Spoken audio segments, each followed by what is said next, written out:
Hi అండి, నమస్తే. Welcome to ఆహారమే ఆరోగ్యం. ఇవాళ మనం రొయ్యలతో మంచి కర్రీని చేసుకోబోతున్నామండి. అది కూడా గోంగూర రొయ్యల ఫ్రై. దానికోసం ముందుగా నేను స్టవ్ ఆన్ చేసుకొని 2 టేబుల్ స్పూన్స్ ఆయిల్ని యాడ్ చేసుకుంటున్నాను.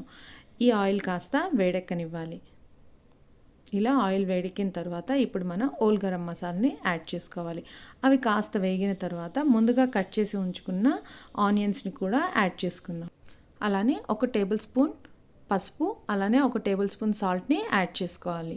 ఇవి యాడ్ చేసుకున్నాక కొంచెం సేపు ఫ్రై అవనివ్వాలి. ఇలా ఫ్రై అవుతూ ఉండగా దీంట్లో ఇప్పుడు 2 టేబుల్ స్పూన్ల వరకు అల్లం వెల్లుల్లి పేస్ట్ని యాడ్ చేసుకోవాలి. ఈ అల్లం వెల్లుల్లి పేస్ట్లో నుంచి పచ్చివాసన పోయేంత వరకు కాస్త ఫ్రై చేసుకోవాలి.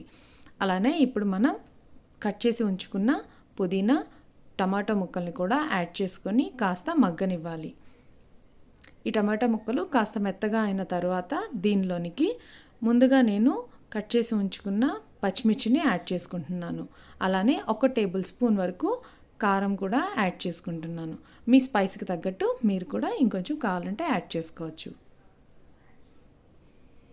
ఇప్పుడు ఇవి కాస్త ఫ్రై అయిన తర్వాత దీనిలోనికి ఆయిల్లో మగ్గించి ఉంచుకున్న గోంగూర పేస్ట్ని నేను ఇక్కడ యాడ్ చేసుకుంటున్నాను.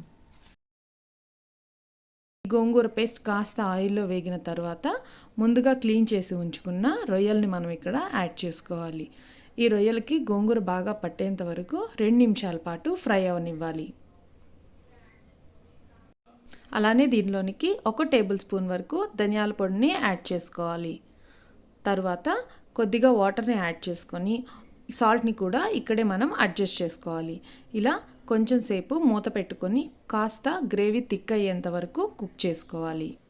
చూసారా, ఒక 5 నిమిషాల తర్వాత చూస్తే మనకి ఇప్పుడు ఇక్కడ ప్రాన్ బాగా కుక్ అయిపోయాయి. అలానే గ్రేవీ కూడా కాస్త చిక్కబడుతూ ఉంది.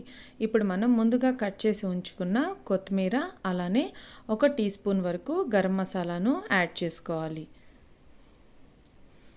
ఇప్పుడు మనం కాస్త మిరియాల పొడిని కూడా యాడ్ చేసుకుని కొంచెం సేపు ఫ్రై అవనివ్వాలి. ఇలా డ్రైగా అయినా చేసుకోవచ్చు, లేదంటే కాస్త సెమీ గ్రేవీగా ఉంచుకున్నా కూడా చాలా బాగుంటుంది. ఇప్పుడు దీన్ని మనం బౌల్లోకి షిఫ్ట్ చేసుకుందాం. ఈ గోంగూర రొయ్యల ఫ్రై బిర్యానీలోకి సైడ్ డిష్గా కానివ్వండి, వైట్ రైస్లో కానివ్వండి, ఈవెన్ చపాతీలో కూడా చాలా టేస్టీగా ఉంటుంది. ఎంతో సింపుల్గా టేస్టీగా ఉండే గోంగూర రొయ్యల ఫ్రై మీకు కూడా నచ్చినట్లయితే మీరు కూడా మీ ఇంట్లో ఒకసారి ట్రై చేసి ఎలా ఉందో నాకు కమెంట్ చేయండి. ఈ వీడియోస్ కనుక మీకు నచ్చినట్లయితే నా ఛానల్ని సబ్స్క్రైబ్ చేయండి, లైక్ చేయండి, షేర్ చేయండి. Thank you for watching.